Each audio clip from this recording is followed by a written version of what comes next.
So the governors are concerned, obviously, in light of Paris, that there's security concerns with people being brought to the U.S. from the Middle East as part of this grand refugee program. There's 70,000 annually refugees are allowed into the United States, and it's a bit of a misnomer to say they're just coming here, right? The refugee process is such that you're invited to become a refugee and move to the United States.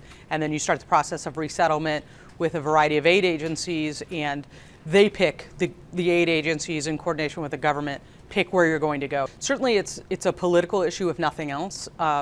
You have governors saying, listen, I want to protect my citizens, I want to protect Americans in general, and I don't want to bring in or allow to be brought in a potential terrorist. Is that person in this group of people who are arriving in the United States? When we talk about refugees from Syria coming into the United States, what you're talking about is people being invited, for good or bad. They've won the right, if you will, or been granted the right to move to the United States. It's a 2 to 3 year process minimum for vetting and such. Generally saying just no does not appear to be within their authority.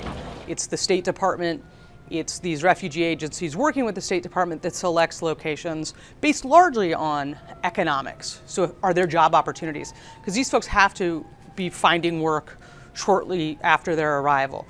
Are there language opportunities? Are there other social networks within those communities?